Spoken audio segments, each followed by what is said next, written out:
Mensaje del antiguo presidente de la Fundación Urantia, Richard Keeler, tercera y última parte. Hola amada familia. Bienvenidos a este encuentro final. Hoy llegamos al umbral de una revelación que cambió el destino de nuestro mundo. En las entregas anteriores, hemos explorado los cimientos, la gestación y el propósito de este milagro que llamamos el libro de Urantia. Pero, ¿qué ocurre cuando el cielo decide intervenir en la historia de la humanidad? ¿Qué precio pagan aquellos que se convierten en los guardianes de una verdad que el mundo aún no está listo para comprender? Hoy, en esta tercera y última parte, nos adentramos en el bautismo de alegrías y tristezas. A través de las palabras de Richard Keeler y los testimonios de quienes fueron testigos directos de este proceso, el nacimiento de una revelación, descubriremos la complejidad del control superhumano, la intervención de los serafines del progreso y la inmensa responsabilidad que recae sobre cada uno de nosotros. Estamos llamados a ser soldados de los círculos, a proteger esta verdad contra las distorsiones de nuestro tiempo y a mantenernos firmes cuando el mundo no comprenda nuestro mensaje. ¿Estamos listos para el bautismo que implica divulgar esta verdad? ¿Es nuestro mundo capaz de redimirse a través de esta nueva era? Acompáñenme a desentrañar los últimos secretos de este proceso. Extracto de comunicaciones de los reveladores al foro, el bautismo de alegrías y tristezas. En el foro los seres celestiales supervisores habían dicho muchas cosas respecto a la diseminación del libro de Urantia, entre las cuales están las siguientes declaraciones. El futuro no está abierto a vuestra comprensión mortal, pero obraréis bien al estudiar diligentemente el orden, el plan y los métodos de progreso tal como fueron promulgados en la vida terrenal de Micael cuando la palabra se hizo carne. Estáis llegando a ser actores en el siguiente episodio en donde la palabra fue hecha libro. Es grande la diferencia entre estas dispensaciones de la religión, pero muchas son las lecciones que pueden ser aprendidas por el estudio de la edad pasada. Vemos el libro de Urantia cumpliendo un papel importante en el progreso evolutivo de la sociedad humana. No es el germen de un episodio de una revolución espectacular inmediata, más bien se puede ver como un despertar en el transcurso del tiempo, cambiando la sociedad humana. El libro pertenece a la era inmediata siguiente a la conclusión de las luchas ideológicas presentes. Entonces vendrá el día en que el hombre voluntariamente busque la verdad y la rectitud. Cuando el caos de las presentes confusiones haya pasado, será realmente la época indicada, cuando pueda formularse la cosmología de una nueva era de mejoramiento de las relaciones humanas. El libro está preparado para mejorar el orden de los asuntos de la Tierra. Pero la publicación del libro no se ha dejado para aquella posible época remota. La prematura publicación del libro ha sido prevista para que pueda estar en manos de líderes y maestros. Ahora también requiere el empeño de las personas de propósitos que puedan proveer fondos para traducciones a otras lenguas. Debéis aprender a controlar pacientemente vuestras almas. Vosotros estáis asociados a una revelación de la verdad, la cual es parte natural de la evolución de la religión en este mundo. El crecimiento acelerado es un suicidio. El libro fue dado para aquellos que están listos mucho antes de ese día, en que su misión cobije a todo el mundo. Miles de grupos de estudio deberán crearse y el libro debe traducirse a muchas lenguas. El libro debe estar dispuesto para confortar e iluminar a las gentes de diferentes idiomas, cuando la batalla por la libertad del hombre finalmente sea ganada y el mundo esté una vez más asegurado mediante la religión de Jesús y la libertad de la humanidad. Debéis llegar a ser valientes soldados de los círculos y sinceramente enlistaros en las filas de aquellos mortales que se preparan para la batalla de la verdad que vendrá contra el error, bajo la infalible dirección de los serafines del progreso. Desde que el Evangelio de Jesús apareció en la tierra, como un núcleo dinámico, nada podrá ser construido por ninguna organización humana que logre reunir plenamente los diferentes conceptos del hombre sobre lo bueno, lo malo y lo indiferente. Nada ha existido en los 1.900 años pasados, tan confuso y desafiante para controlar, como la organización actual de la humanidad, la cual será incontrolable a menos que se organice en esta época. También se les dijo que encontrarían muchos extraños sismos y curiosos grupos los cuales podrían tomar para sí el libro de Urantia con el propósito de extender su influencia. Vuestra más difícil experiencia podrá ser cuando tales grupos proclamen estrepitosamente su creencia en las enseñanzas del libro y quienes persistentemente pretendan apoderarse de él para su movimiento. Se requerirá de gran sabiduría en la protección contra las influencias distorsionantes y confusas de esos grupos diversos y de sus individuos, algunos bien intencionados, otros mal intencionados que lucharán para llegar a ser parte de la constitución auténtica del movimiento de Urantia. Estáis llamados a realizar un gran trabajo y de vosotros es el trascendental privilegio de presentar esta revelación a los pueblos de este mundo tan desgarrado por sus conflictos. La arrogancia de los científicos podrá ridiculizaros y aún algunos tacharos de confabulación y fraude. Los religiosos de buenos propósitos podrán condenaros como enemigos de la religión cristiana y acusaros de difamadores del mismo Cristo. Miles de almas hambrientas espiritualmente podrán bendeciros por el mensaje que vosotros los habréis llevado y otros miles os condenarán por confundir su complaciente teología. ¿Estáis listos para vuestro bautismo de alegrías y tristezas, el cual aparecerá con la iniciación de la divulgación de la revelación de Urantia? Desde la fecha en que se escribió esto, hemos tenido y continuaremos teniendo nuestro bautismo de alegrías y tristezas. Yo mismo veo el proceso que culminó en la publicación del libro de Urantia, en una forma pura y exacta, como un milagro en sí mismo. Esto requirió un periodo de 50 años de manipulación humana, de acciones, pensamientos y sentimientos humanos. Las personas que participaron en dicho proceso experimentaron dudas, perplejidades, confusión, temores, incertidumbres, tanto personales como sociales.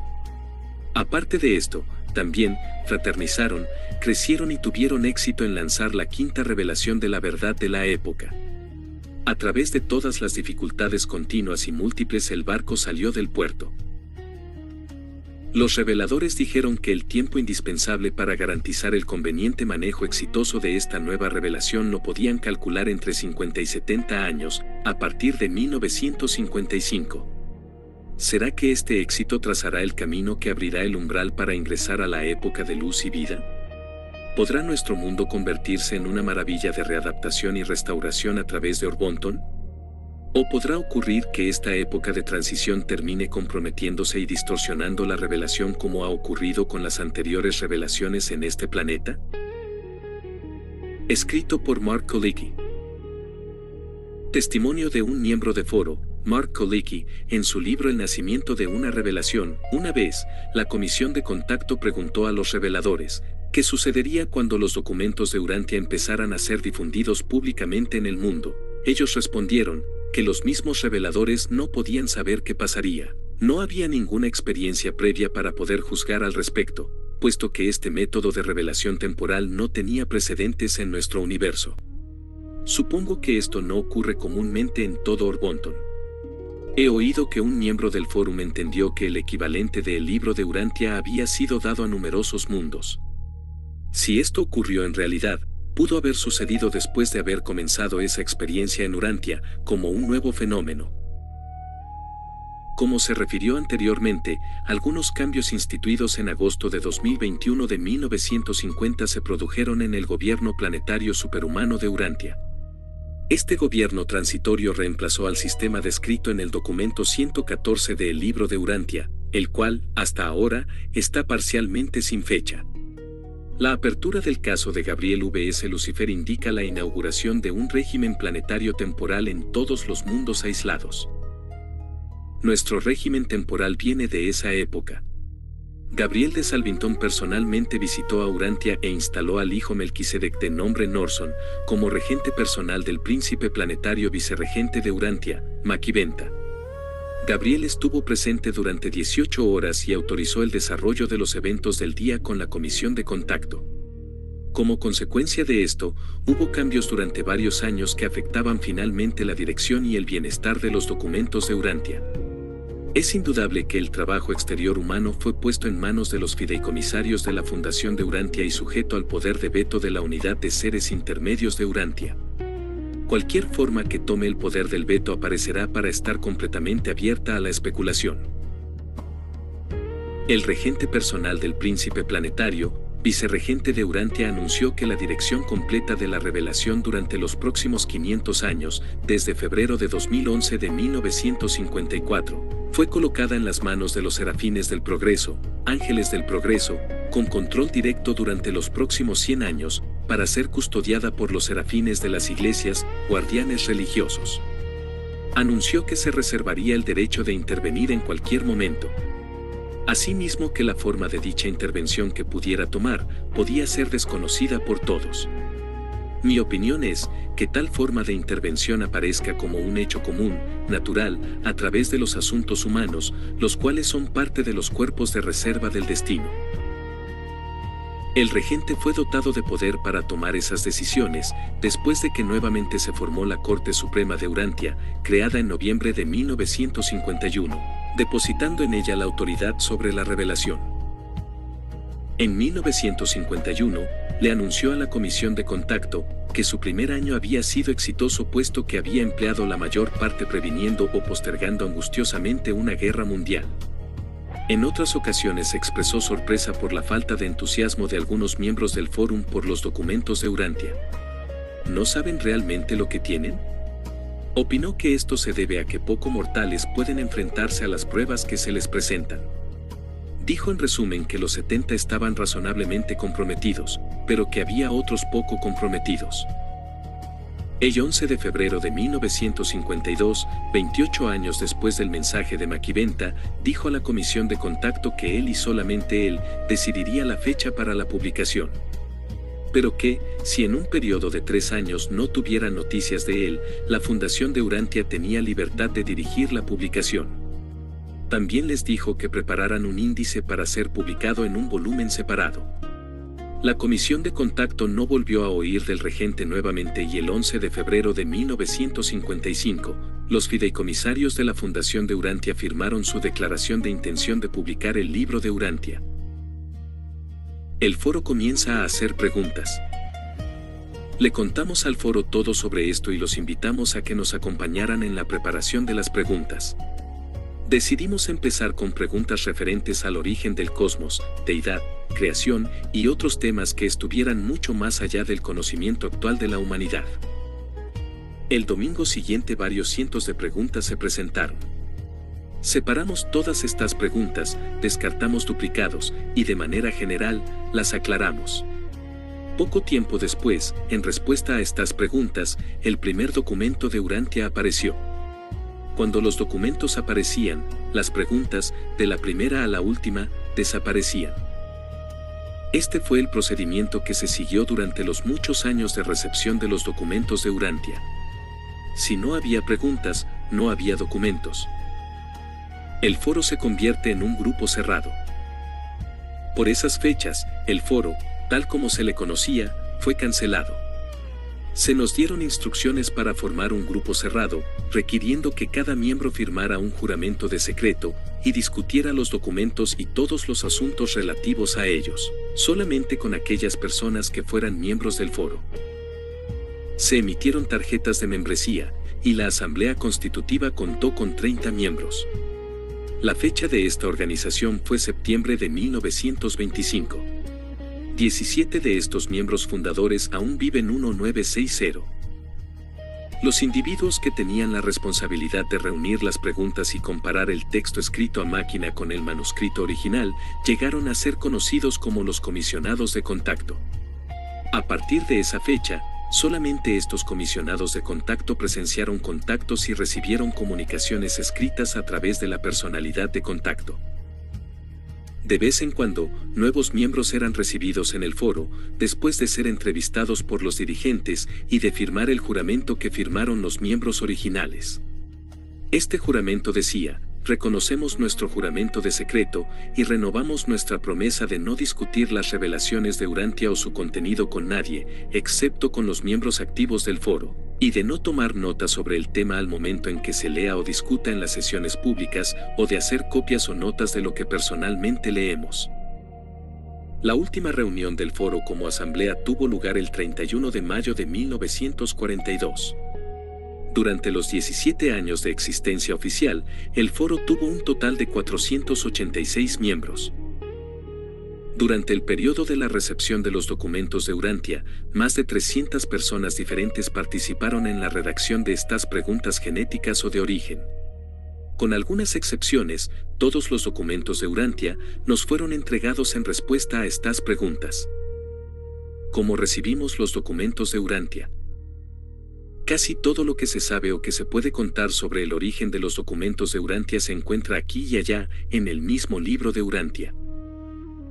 Este pasaje se refiere a la dificultad de presentar conceptos espirituales expandidos cuando se está restringido a un lenguaje humano circunscrito, como el inglés.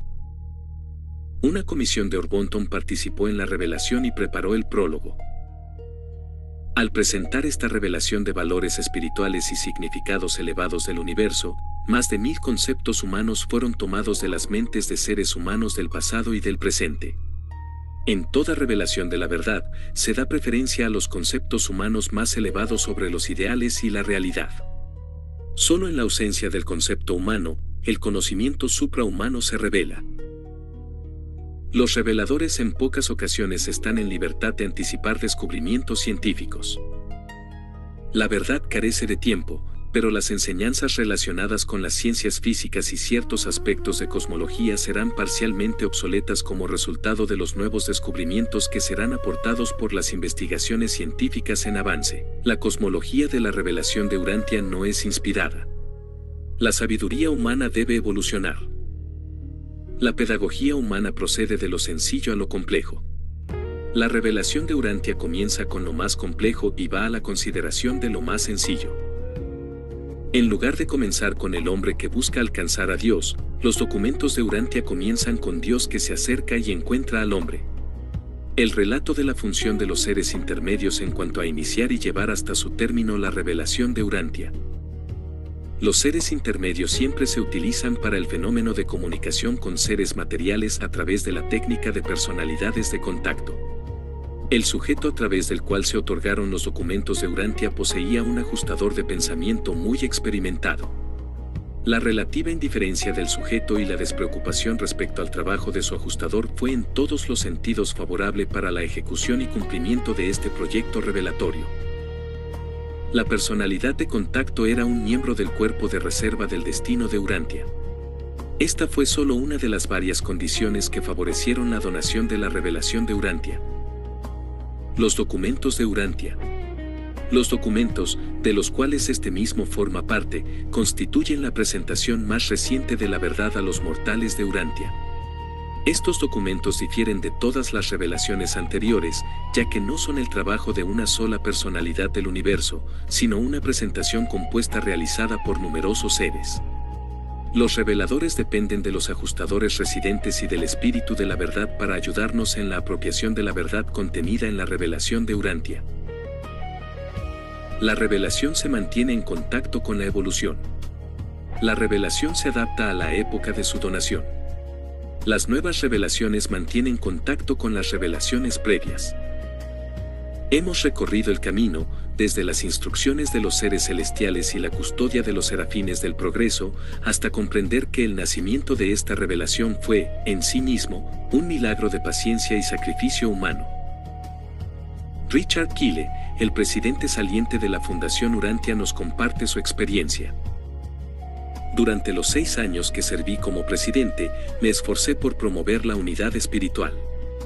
Me doy cuenta de que los reveladores también enfatizan la diversidad, la imaginación y la libertad espiritual creativa. Pero la unidad espiritual, unidad de propósito, no requiere uniformidad de pensamiento, y mucho menos uniformidad de los arreglos institucionales. La Comisión Intermedia afirma que mientras Jesús y los apóstoles pasaban por el norte de Galilea, Jesús dijo: la religión del espíritu solo requiere la unidad de experiencia, uniformidad del destino, haciendo plena concesión para la diversidad de creencias. La religión del espíritu requiere solo uniformidad de la percepción, no uniformidad de punto de vista y perspectiva. La religión del espíritu no exige uniformidad de puntos de vista intelectuales, solo la unidad de sentimiento espiritual. Las religiones de autoridad cristalizan en credo sin vida. La religión del espíritu crece en la creciente alegría y libertad de las obras ennoblecedoras del servicio amoroso y el ministerio misericordioso. Página 1732.2. El énfasis de Jesús en el servicio amoroso es un vívido recordatorio de los desafíos que enfrentan la Fundación y todos los lectores de la Revelación. Sí, debemos continuar llevando a cabo el trabajo de larga data de la Fundación de publicar, traducir y preservar el texto. Pero estoy convencido de que los lectores de la Revelación también deben encontrar formas de trabajar juntos de manera más imaginativa, efectiva y amorosa a medida que buscamos promover el crecimiento espiritual en todo el mundo, un respeto más amplio, más profundo y más sincero por la paternidad de Dios y la hermandad del hombre. Después de todo, los reveladores no dieron a luz sus enseñanzas solo para dar negocios a impresores y librerías. El verdadero desafío es lograr cambios en la época en la forma en que los hombres y las mujeres piensan, viven y se tratan entre sí. Como nos dice un consejero divino, la dedicación afectuosa de la voluntad humana a la voluntad del Padre es el regalo más selecto del hombre a Dios. Página 22.5, y como el Maestro dijo, si amas a tus semejantes como yo te he amado, entonces todos los hombres sabrán que eres mis discípulos. Página 1125.2, esta amplia actualización espiritual nos inspirará a la humanidad y nos ayudará a volver la tarea muy retrasada. Mientras yo servía como presidente, el interés en la revelación se expandió sustancialmente en otras regiones del mundo. Por ejemplo, la Asociación Internacional de Urantia, IUA, ahora opera en 17 países, y la Fundación está vendiendo considerablemente más copias de las 6 traducciones que publica que del texto original en inglés. La revelación no es un movimiento global, pero nos estamos acercando. Como presidente de la Fundación, busqué ampliar el círculo de lectores comprometidos que ayudan con tareas particulares y hacen otras contribuciones invaluables de su tiempo y recursos. Por ejemplo, desde 1999 los miembros del comité del proyecto Matthew han ayudado a la Fundación a desarrollar planes mejorados para recaudar fondos y ampliar la base de contribuyentes de la Fundación. En el lapso de mis 62 años en Urantia he recogido algunas verdades de mis antepasados americanos que pertenecían a la nación cherokee de los nativos americanos. Richard Keeler. Y para finalizar, nos preguntamos si nuestro mundo lograría readaptarse, o si esta época de transición terminaría comprometiendo el mensaje. Pero la respuesta final no reside solo en los documentos, reside en ti. En tu capacidad de ser un soldado de los círculos, en tu firmeza para proteger esta verdad de las influencias distorsionantes y en tu valentía para ser, ante el mundo, un testimonio de la paz que nos legó el Maestro. El libro fue dado para aquellos que están listos mucho antes de ese día, en que su misión cobije a todo el mundo. Ese tiempo es ahora. La responsabilidad de esta revelación ha pasado a nuestras manos, el bautismo de alegrías y tristezas continúa, pero no caminamos solos. Tenemos la dirección de los cuerpos de reserva del destino y la luz interior que nos guía en cada paso de este despertar. Gracias por acompañarme en esta travesía de 3 partes a través de la historia del libro de Urantia. Este no es el final de nuestro estudio, es apenas el preludio de la vida que estamos llamados a vivir. Que la sabiduría de los niveles superiores guíe tus pasos y que, en medio de la confusión del mundo, tú seas un faro de rectitud y fraternidad espiritual. No olviden que estamos inaugurando una nueva era de fraternidad. Soy Arturo García, del grupo de estudio, Iniciado Urantia, y ha sido un honor compartir este revelador viaje con ustedes. Que la paz del Padre los acompañe siempre. Grupo de estudio Iniciado Urantia. Iniciando la nueva era de la fraternidad e inaugurando la fraternidad espiritual.